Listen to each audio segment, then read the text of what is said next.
साथियों नमस्कार। Advocate Narendra Joshi social media platform पर आपका हार्दिक स्वागत है। साथियों आज एक बहुत ही महत्वपूर्ण मुद्दे पर मैं चर्चा करूंगा। मुद्दे दो है। उसमें पहला मुद्दा है लोन चुकाने के लिए लोन कहां से मिलेगा। मैं जानता हूं कि YouTube चैनल पर या Facebook पर आपको कहीं पर भी इस टॉपिक पर वीडियो नहीं मिलेगा उस चीज के साथ जो हम बताना चाहते हैं। और आज के वीडियो का जो दूसरा टॉपिक है लोन सेटलमेंट किया तो क्या भविष्य में मिलेगा लोन। यानी कि ये दो महत्वपूर्ण मुद्दे हैं जिनमें आपने शुरू से ही सोच लिया होगा कि आज के इस वीडियो टाइटल में क्या होने वाला है। साथियों सबसे पहले ये कहूंगा इस वीडियो को या आज मेरे शब्दों को आप केवल और केवल एक मनोरंजन की दृष्टि से लीजिएगा, क्योंकि जीवन में हास्य भी जरूरी है और विनोद भी। तो साथियों सबसे पहले मैं बात करूंगा इस टॉपिक पर कि टॉपिक ये है, ध्यान रखना मैं पहले कह रहा हूं कि वीडियो को अंत तक देखना, जरा भी स्किप मत करना और लाइक तो करना ही करना है और कमेंट्स का तो मुझे आपका इंतजार रहता ही रहता है। तो सबसे पहला टॉपिक है लोन सेटलमेंट किया तो क्या भविष्य में लोन मिलेगा। अब यहां पर जनरली आप लोग ये जानते हैं कि दिमाग में यही सवाल होता है कि लोन नहीं मिलेगा भविष्य में। तो इसीलिए कह रहा हूं वीडियो को सुन लीजिएगा, मन की सारी शंकाओं का समाधान आज हो जाएगा। साथियों जब भी कोई व्यक्ति किन्हीं विषम परिस्थिति और आर्थिक हालातों में गिर जाता है और अपने 2 लोन और 3 लोन की ईएमआई का भुगतान नहीं कर पाता है, तो वह लोन पर लोन लेकर दूसरी ईएमआई का भुगतान करता रहता है और धीरे धीरे लोन के रसातल में इतना डूब जाता है कि पहले लिए गए लोन की 40 ईएमआई जमा कराई, बाद में लिए गए लोन की 30 ईएमआई, उसके बाद 25, और एक वक्त ऐसा आता है कि अंतिम लोन की सिंगल 1 ईएमआई भी वो पे नहीं कर पाता है और तब उसे भी ये रियलाइज होता है कि मैं कैसे लोन के दलदल में धंस गया। लोन के दलदल में धंसने के मुख्य रूप से जो सबसे बड़ा कारण है साथियों, वह सबसे बड़ा कारण है सिविल। यानी कि इंसान न जाने इस चीज को, इस सिविल के आंकड़े को अपने दिमाग में न जाने किस तरीके से फिट कर लेता है कि ये सिविल उसके दिमाग से बाहर निकलती नहीं है और वह भूल जाता है कि वह कोई टाटा, अंबानी या बिरला नहीं है कि वह कोई चमत्कार करेगा और 10 लाख रुपए के लोन, 20 लाख, 50 लाख, 1 करोड़ के लोन कोई चमत्कार होगा और उसके बिजनेस में बहुत बड़ा उछाल आएगा और वो चुका देगा। बस यही सोचता रहता है वो कि आज नहीं तो कल वक्त आएगा, इसीलिए लोन पर लोन लेकर लोन भरता रहता है और फंस जाता है लोन के दलदल में, बुरी तरीके से लोन के दलदल में धंस जाता है और एक वक्त ऐसा आता है उसे जिंदगी बोझ लगने लगती है। आपने मेरा वीडियो देखा होगा, हाँ मैं लोन डिफॉल्टर, जिसने भी देखा होगा एक लोन डिफॉल्टर का दर्द क्या है उसको महसूस किया होगा। वैसे मुझे आपको कहने की जरूरत नहीं है कि वो दर्द क्या होता है। साथियों बहुत बड़ी बात कह रहा हूं, बहुत बड़ी बात, ध्यान से सुनना। 10 साल पहले यानी कि 1 दशक पहले भारत में 27 सार्वजनिक बैंक थे जिनकी संख्या घटकर, जिसे हम सरकारी बैंक कहते हैं, वो संख्या 12 रह गई। यानी कुछ समझे, 27 बैंकों की जगह सार्वजनिक बैंक, जिसे हम सरकारी बैंक कहते हैं, उनकी संख्या रह गई मात्र 12। यानी कि 15 बैंक एक दूसरे के अंदर मर्ज हो गए। क्या कारण रहा? क्या कभी इन कारणों पर विश्लेषण किया कि बैंक जैसी संस्थाएं, बैंक जैसा एक बड़ा अंपायर यदि एक दूसरे में मर्ज हुआ तो क्यों हुआ? इसी तरह साथियों मैं ये कहूंगा कि 31 एनबीएफसी कंपनियों के रजिस्ट्रेशन रद्द किए गए और 2024 में 4 एनबीएफसी कंपनियों को लोन देने पर रोक लगा दी आरबीआई ने। क्यों? कभी सोचा इस बारे में? आगे बताता हूं। 7 एनबीएफसी कंपनियों ने अपने रजिस्ट्रेशन सर्टिफिकेट सरेंडर कर दिए कि भाई काम नहीं करना है। आखिर क्यों? मैं कहना चाहता हूं ये मेरा वीडियो विवादित भी हो सकता है और ये वीडियो डिलीट भी हो सकता है, इसीलिए एक एक शब्द पूरी तरीके से सुन लीजिए। और इससे बड़ी बात मैं और क्या कहूं कि न जाने कितनी एनबीएफसी कंपनियां एक दूसरे के अंदर मर्ज होती जा रही है, ये चीज भी आप देख रहे होंगे। एक चीज और गौर की होगी आपने, कई एनबीएफसी कंपनियां जो झोले भर भर के लोन देती थी, आज उनके एप्लीकेशन पे जाकर आप देखोगे तो वहां किसी का भी लोन सैंक्शन नहीं होता है। कई एनबीएफसी कंपनियां हैं जो सेटलमेंट तो कर रही है, लोन की ईएमआई तो ले रही है, लेकिन नए लोन नहीं दे रही है। आखिर क्या कारण है इसके पीछे? इसके पीछे का कारण आपने कभी जानने की कोशिश नहीं की होगी। आप सोचिए, वह एनबीएफसी कंपनियां जो आपको 10 लाख रुपए का लोन देती है और आपकी विषम परिस्थिति और आर्थिक हालातों से लोन की ईएमआई का भुगतान नहीं कर पाए, वह महज 15%, 18%, 20%, यहां तक भी आपने देखा है कि 4.5 और 5% के अंदर भी सेटलमेंट करके लोन निपटा रहे हैं। आखिर क्यों? आखिर क्यों? देश में हर बैंक का एनपीए, हर एनबीएफसी का एनपीए बढ़ता ही जा रहा है, बढ़ता ही जा रहा है। आखिर क्यों? आखिर क्यों? और यही कारण है साथियों, आप केवल और केवल यह परवाह करोगे कि मेरी सिविल खराब हो जाएगी, मेरे परिवार को मालूम पड़ जाएगा कि मैं लोन के दलदल में धंसा हूं और मैं सिविल बचा के रखूंगा तो भविष्य में मुझे लोन मिलेंगे। तो मैं आपको याद दिला देना चाहता हूं, आज से 20 साल पुराना वक्त, जहां लोन मिलता था तो इंसान की वर्थ नहीं, वर्थ अलग चीज होती है, उसकी जो अचल संपत्ति थी ना, उसके बेस पे उसको लोन मिला करता था और साहूकारों का बोलबाला था, साहूकारों से लोग लोन लिया करते थे। और जब से एनबीएफसी आई ना, तब से साहूकारी धीरे धीरे खत्म होती जा रही है। तो अगर आप ये सोचते हो कि मैं लोन सेटलमेंट करूंगा तो मुझे भविष्य में लोन नहीं मिलेगा, तो मैं ये कहना चाहता हूं कि हो सकता है कि 2035 के अंदर कोई एनबीएफसी कंपनी बचेगी ही नहीं जो लोन देने का काम करे। हो सकता है कि बैंक भी जो आज की तारीख में क्रेडिट कार्ड बांट रही है ना, ये भी मान के चलो कि क्रेडिट कार्ड भी उसी तर्ज पे मिलेंगे जो आपने सुना होगा कि नए बैंकों ने कुछ नियम रखे थे कि 50,000 की एफडी करेंगे तो हम आपको क्रेडिट कार्ड देंगे, 5 लाख की एफडी पे हम ये क्रेडिट कार्ड देंगे। यानी कि वो क्रेडिट कार्ड भी सिक्योर्ड क्रेडिट कार्ड थे। लेकिन बीच का एक दशक ऐसा आया, इस दशक में क्रेडिट कार्ड शॉपिंग मॉल हो या पेट्रोल पंप हो, रेलवे स्टेशन हो या मेट्रो के अंदर सफर कर रहे हो, वहां भी क्रेडिट कार्ड बांटने वाले आपको मिल जाते हैं। आपने सोचा नहीं, पैसा बाजार के जरिए, आपके गूगल पे, फोन पे, पेटीएम के ट्रांजैक्शन के जरिए आपको क्रेडिट कार्ड के निमंत्रण मिले।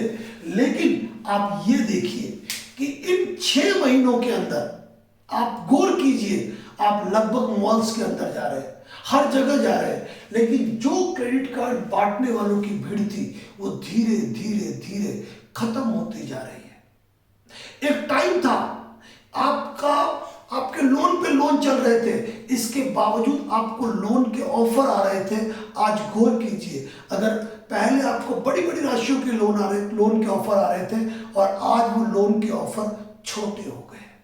आखिर क्यों? एक पोर्टफोलियो डिसाइड हो चुका है इन चीजों का, जिसको आपको समझने की जरूरत है। इसीलिए साथियों, अगर यदि आप ये सोचते हो मैं फंस चुका हूं, इस हालात से निकल जाऊंगा, मैं किसी तरह मर मर के लोन चुकाऊं, बीवी के गहने बेचूं, घर का सामान बेचूं, या लोन पे लोन लेकर मैं लोन चुकाऊं, तो साथियों आप गलत राह पर चल रहे हो। आप 5 एनबीएफसी या 7 एनबीएफसी या 4 बैंकों का आप पैसा ऑलरेडी ले चुके हो, उसके बावजूद यदि आप लोन लेकर यदि लोन चुका रहे हो, तो आप नई और एनबीएफसी कंपनियों को डुबाने का काम कर रहे हो।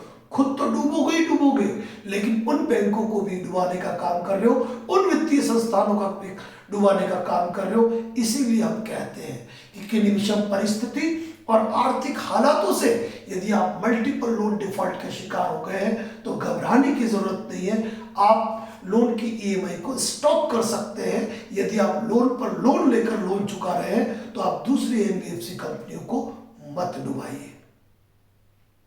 साथियों, मैं पहले कह रहा हूं कि इंसान का जब वक्त अच्छा आता है ना, वक्त अच्छा आता है तो सिविल खुद ब खुद अपग्रेड होती है। इंसान का वक्त अच्छा आता है तो उसे लोन की जरूरत ही नहीं पड़ती है।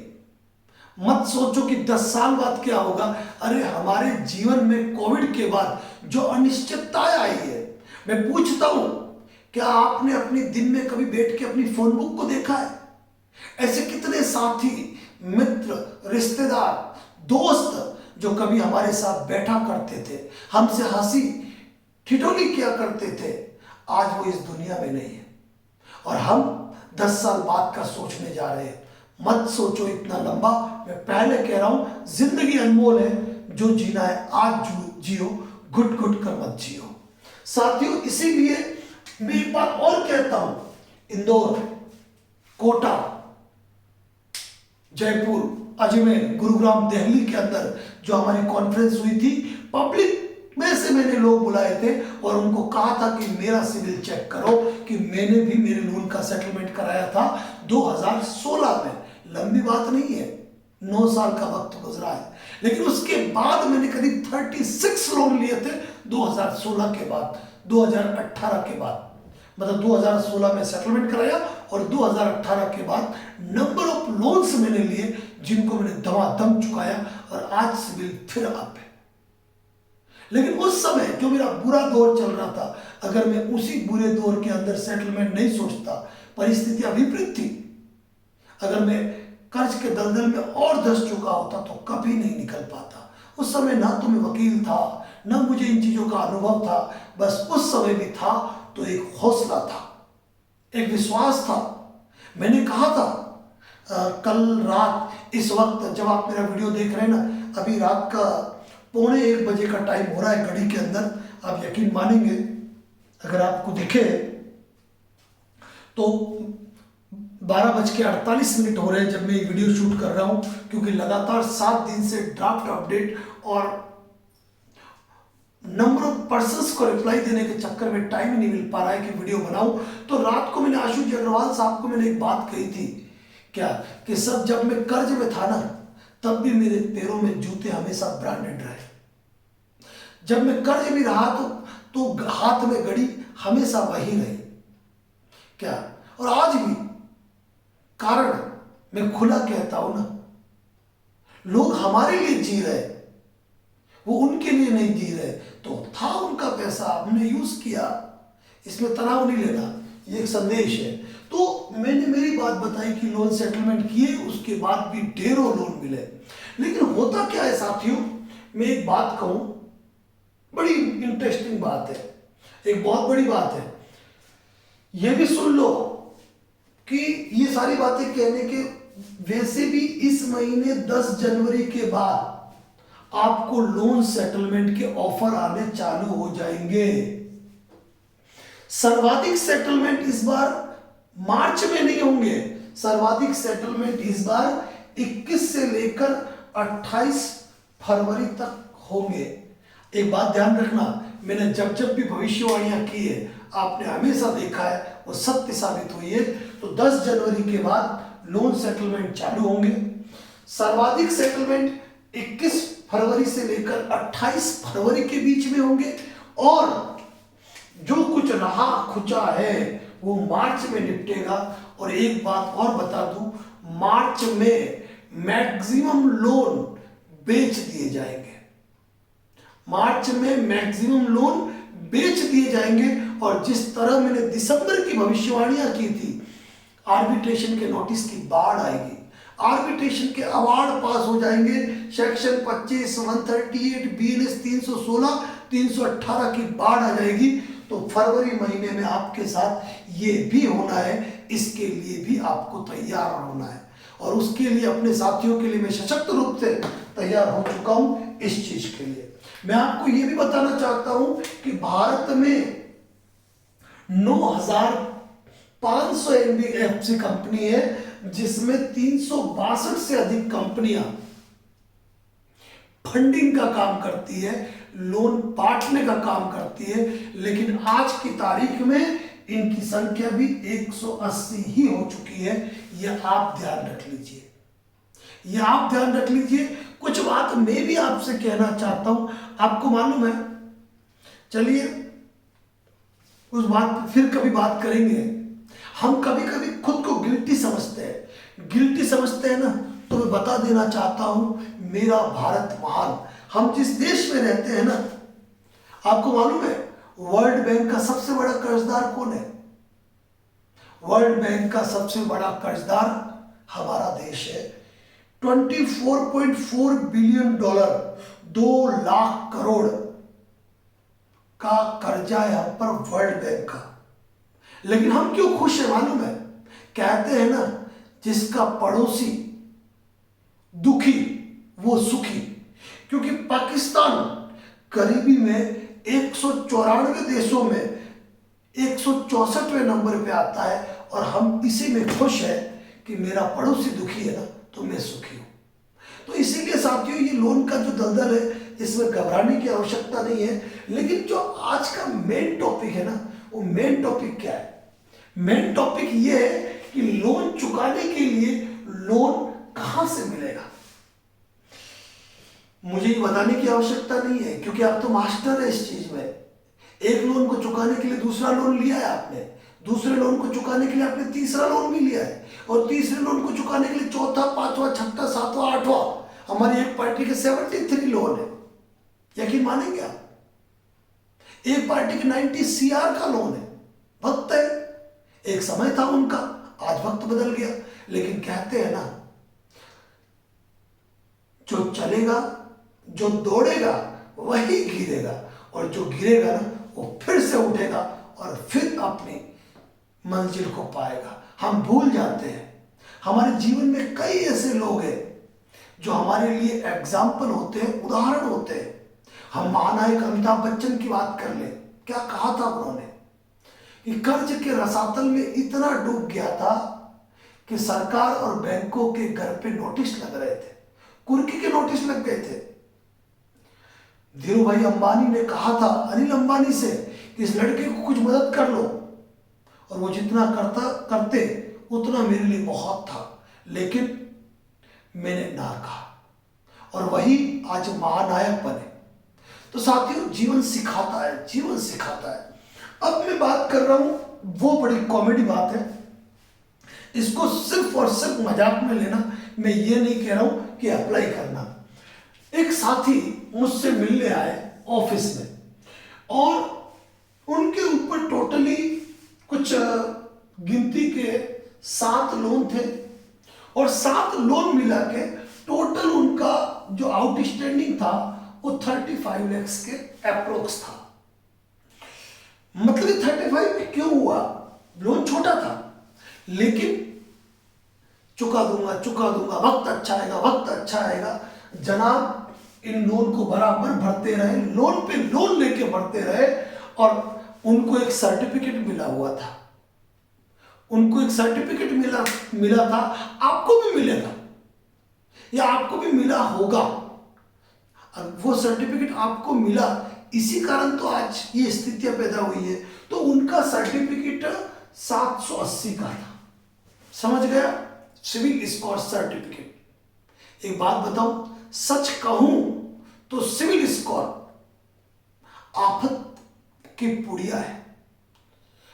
मैं एक बात कहूँ, आप प्रत्येक व्यक्ति गांव के रहने वाले मुझे बताइए कि आपके गांव में कई ठाकुर होंगे, कई व्यापारिक जैन होंगे, क्या उनका सिविल स्कोर देखना, उनका सिविल स्कोर होता ही नहीं है, क्योंकि उन्होंने जीवन में कभी लोन नहीं लिया, लेकिन उनके बैंक खाते लबालब रहते हैं, उनके घर की तिजोरियां भरी हुई होती है।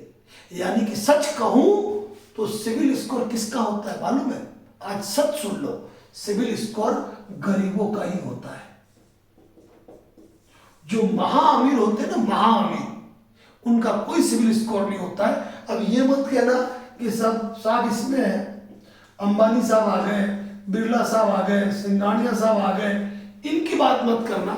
ये बिजनेसमैन अलग टाइप के हैं, इनका काम ही टोटल इस पे चलता है, फंडिंग पे। हम बात किसकी कर रहे हैं? हम उन लोगों की बात कर रहे हैं जो चैन और सुकून की जिंदगी गांवों में जीते हैं, लेकिन करोड़ों रुपया है उनके पास, लेकिन उनका सिविल स्कोर हमेशा जीरो होगा। तो वास्तविकता में वही इंसान अमीर है जिसका सिविल स्कोर जीरो है। क्यों? क्योंकि उसको कभी लोन की जरूरत पड़ी ही नहीं। तो अब ये साथी मेरे पास आए और मुझे कहा सर 35 लाख का लोन है, लोन के दलदल में धंस गया हूं। मुझसे चर्चा की, किस तरीके से इस मैटर से बाहर निकले। मैंने इनको बहुत कुछ अच्छे तरीके से समझाया। इन्होंने कहा कि सर अगर मैं 35 लाख के लोन का सेटलमेंट करना चाहूं तो लास्ट टू लास्ट कितने हो जाएंगे? मैंने कहा यार आपके क्रेडिट कार्ड भी है, ये भी है, अगर हम ऑन अप्रोक्स देखें तो हम मानते हैं 20% के अंदर या 22% के अंदर मान लो। इन्होंने सोच लिया कि 35 लाख का मतलब हो गया 20% का 7 लाख रुपए के अंदर होना है सेटलमेंट। 7 लाख रुपए के अंदर होना है सेटलमेंट। तो सर मैं एक काम करूं क्या? मैं क्या बोलूं सर, मैं कुछ लोन ले लूं? मैं क्यों?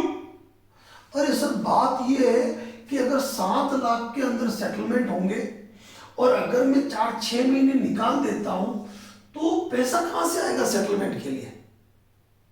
तो सर मैं एक काम करता हूं 12 लाख का लोन ले लेता हूं। मैं आश्चर्य, मैं 35 लाख का लोन पहले से आउटस्टैंडिंग है।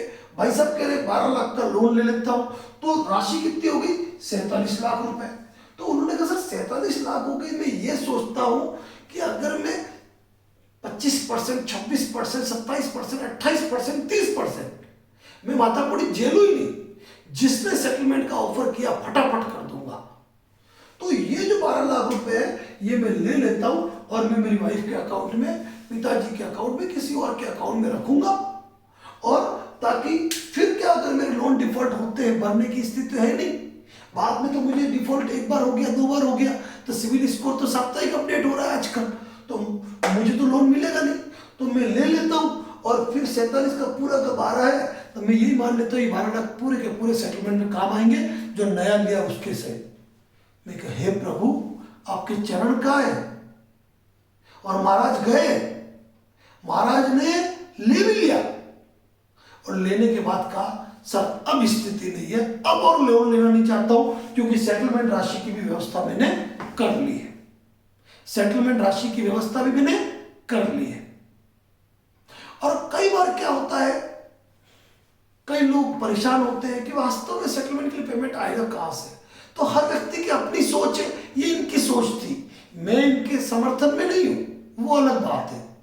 लेकिन एक मैं क्या अनुभव साझा करता हूं, ये अनुभव था आपके सामने साझा कर दिया। अब बात ये आती है, आपको ये मालूम है भारत में कई लोन ऐप बंद कर दिए गए, कई लोन ऐप बंद कर दिए गए, क्योंकि आरबीआई ने लोन ऐप को परमिशन दी है कि मोबाइल में इंसान एप्लीकेशन डाउनलोड करेगा, अपनी छोटी मोटी डिटेल डालेगा, ई-केवाईसी करेगा, लोन की रिक्वेस्ट डालेगा, उसको लोन का ऑफर मिल जाएगा। तो अब कई लोगों के ये होता है कि सर लोन चुकाने के लिए लोन कहां से ले? तो मैं कहता हूं लोन चुकाने के लिए लोन मत लो, लेकिन वह नए साथी जिन्होंने लोन नहीं लिया है और उनको लोन चुकाना है, सॉरी मिस हो गया मैं, जिन्होंने लोन नहीं लिया है और उन्हें किन्हीं बुनियादी जरूरतों के लिए लोन चाहिए, लेकिन वो बैंक भी जाना नहीं चाहते हैं, वो किसी कंपनी के दफ्तर भी जाना नहीं चाहते हैं, तो ऐसी कौन सी कंपनियां हैं जो आपके बेस्ट सिविल स्कोर पे आपको लोन प्रोवाइड करती है। आपके पहले 2-4 लोन चल रहे होंगे तभी तो सिविल स्कोर हुआ ना, वो चल रहे हैं उनकी बात छोड़ो, ठीक है ना। जो उनको लोन चाहिए उनके लिए कौन सी लोन कंपनियां हैं, तो मैं आपको कुछ अच्छी जानकारी दे रहा हूँ कि कोई साथी यदि लोन लेना चाहता है ना, तो कौन कौन सी कंपनियों से किस किस तरीके से लोन मिलते हैं। बड़ी इंटरेस्टिंग जानकारी है, लेकिन ये यूं नहीं है कि आप कर्ज के दलदल में धंस जाओ। साथियों पहले कह रहा हूं, मेरे वीडियो समझने के लिए थोड़ा सा दिमाग चाहिए, ठीक है ना। तो समझ में आए तो समझ लेना, बाकी मैं नहीं कह रहा हूं लोन लेना, ठीक है। अब सबसे पहले बात करता हूं मैं आपको, एक कंपनी है जिसका नाम है लैंडिंग प्लेट। एक कंपनी का नाम है लैंडिंग प्लेट, सुनना, कंपनी का नाम है LENDING, lending plate. Lending plate जो है 10,000 से लेकर 50,000 तक का लोन देती है और इसकी इंटरेस्ट रेट 12% से लेकर 36% तक होती है, ठीक है। लैंडिंग प्लेट के बाद एक कंपनी है फिनेबल, FINNABLE, फिनेबल, जो 50,000 से लेकर 10 लाख रुपए तक का लोन देती है, ठीक है, 16 से 26%। ये सब मैं आंकड़े बता रहा हूं, एक ट्रस्टेड साइट से बता रहा हूं। इसके बाद एक कंपनी जिसे पूरी दुनिया जानती है, जिसे बजाज फिनसर्व कहा जाता है, बजाज फिनसर्व, ये 25,000 से लेकर 50 लाख तक का लोन देती है। यहां तक कि एडवोकेट्स, CA, डॉक्टर्स, इंजीनियर, इनको प्रोफेशनल OD लोन भी देती है। इसके बाद एक कंपनी जिसे आप जानते हैं, टाटा कैपिटल। ये आज कंपनी की एडवर्टाइजमेंट कर रहा हूं मैं, कंपनियों को चाहिए कि मुझे कुछ फंडिंग करे। कंपनियों 40,000 से लेकर 35 लाख रुपए तक का लोन, ये एप्लीकेशन से कह रहा हूं, आप कभी ये मत कहना कि सर मेरा तो इस कंपनी से 70 लाख का लोन है, आप 35 लाख ही कैसे बता रहे हो। ये एप्लीकेशन लोन है, इसकी रेट ऑफ इंटरेस्ट होती है 11.99% से, ठीक है। इसके बाद कंपनी है लैंडिंग कार्ड। लैंडिंग कार्ड 50,000 से लेकर 2 करोड़ के तक के लोन देती है, 7% मंथली से इसकी इंटरेस्ट रेट चालू होती है। इसके बाद है एक एप्लीकेशन पेसेंस। पेसेंस है, पेसेंस 50,000 से लेकर 5 लाख तक के लोन देती है, 16.8% से इसकी स्टार्ट है। इसके बाद आप जानते हो 5, जिसको कि अर्ली सैलरी भी कहा जाता है, 5 लाख तक के लोन, 12% इंटरेस्ट रेट एनुअल। इसके बाद धनी ऐप, हमारे जितेंद्र जी इसके बारे में बहुत ज्यादा जानते हैं। धनी ऐप 10,000 से लेकर 15 लाख तक के लोन, 11.99% इंटरेस्ट रेट। इसके बाद है DG money, DIGI, DG money, ये सिर्फ 1 लाख तक का लोन है इसका, ठीक है, 1% इंटरेस्ट रेट है। इसके बाद है फोन पे लोन। फोन पे लोन 50,000 से लेकर 5 लाख तक है। इसके बाद branch loan app, branch loan app 1 lakh तक का लोन देता है। इसके बाद एक क्रेडिट भी 4 लाख रुपए तक का लोन देती है। उसके बाद है अपवर्ड्स, 25 लाख तक का लोन देती है। एम पॉकेट इसका छोटा है, इसमें जो एप्लीकेशन में आया 30,000 तक का लोन है। स्मार्ट कॉइन लोन है 2 लाख तक का है। IBL फाइनेंस 50,000 तक का है। क्रेडिट प्लस 35,000 तक का है। जेस्ट मनी 2 लाख तक है। True Money 20 lakh. Rupee Redee 1,49,000। India Lends 10,000 से लेकर 1 CR। स्टेस्पिन 5 लाख तक। CASHe 3 lakh. Nira Finance 1 lakh. Money View 10 lakh तक। नावी 20 लाख तक। और इस पे करना क्या होता है? करना ये है कि एप्लीकेशन डाउनलोड करनी है, आपको अपनी डिटेल फिल करनी है, अपना पैन कार्ड डालना है, डिटेल वगैरह। उसके बाद अगर वो देखते हैं कि भाई उनकी कैटेगरी में आ रहे हो तो आपको लोन ऑफर कर देते हैं और वो कहते हैं चंद घंटे में, चंद मिनट में, चंद सेकंड में आपके एप्लीकेशन, आपके लोन अकाउंट में पैसा आ जाता है। लेकिन साथियों, ये टाइटल बड़े में लिखा है लोन चुकाने के लिए लोन कहां से मिलेगा, या लोन सेटलमेंट करने के लिए पैसा कहां से मिलेगा। इसका मतलब ये नहीं है कि आप इस चीज के लिए लोन लो और कर्जे में धंसो, और न ही इन भाई साहब की तरह सोचो, ठीक है, कि मैं पैसा ले लूं। इनकी सोच थी, इनकी जगह अच्छी है, अब आपकी सोच है। मतलब कुल मिलाकर साथियों, इस मैटर में, इस वीडियो का मकसद आज यही है, दो ही चीज, कि लोन सेटलमेंट करोगे तो लोन नहीं मिलेगा भविष्य में, इन चीजों से बाहर निकल जाओ। क्योंकि जिस तरीके से बैंकिंग के हालात चल रहे हैं, फाइनेंशियल क्राइसिस बहुत ज्यादा बढ़ता जा रहा है। और एक बात बताऊं, कल हमारे एक साथी का बड़ा शौक हुआ कि उसके क्रेडिट कार्ड की लिमिट जो 3 लाख रुपए थी, ठीक है ना, और जैसे उसने पूरा पैसा जमा कराया, क्या उसकी क्रेडिट कार्ड की लिमिट 50,000 कर दी गई। तो कर दी गई, बैंक का अधिकार है, कर सकती है, उसके लिए कोई उसको परमिशन थोड़ी लेना है, टर्म एंड कंडीशन के अंतर्गत दिया है।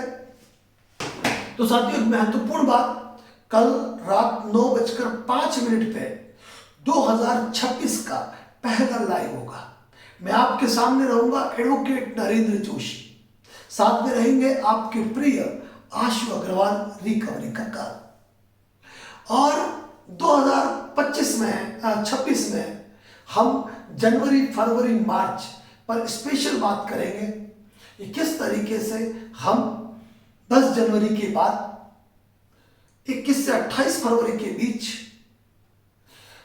किन विषम परिस्थिति और आर्थिक हालात से हमारे लोन खत्म हुए, जो परिस्थितियां बिगड़ी है, उनको कैसे मैनेज करें, कैसे हम इस लोन के दलदल से बाहर निकले, किन किन चीजों का हमें ध्यान रखना पड़ेगा, इन सारे मुद्दों पर लाइव चर्चा होगी। तो मुलाकात करते हैं लाइव में। वीडियो भले ही रात 1:07 पे खत्म हो रहा है, बट आप इसे देख पाएंगे कल सुबह मॉर्निंग 7 बजे। मिलते हैं लाइव में। तो आप आज ही देख रहे हैं तो आज रात 9:05। तब तक के लिए इजाजत दीजिए। Thank you so much. जय हिंद, जय भारत, जय मेवाड़। साथियों, वीडियो पसंद आए तो शेयर भी कीजिएगा और लाइक भी जरूर कीजिएगा। Thank you so much.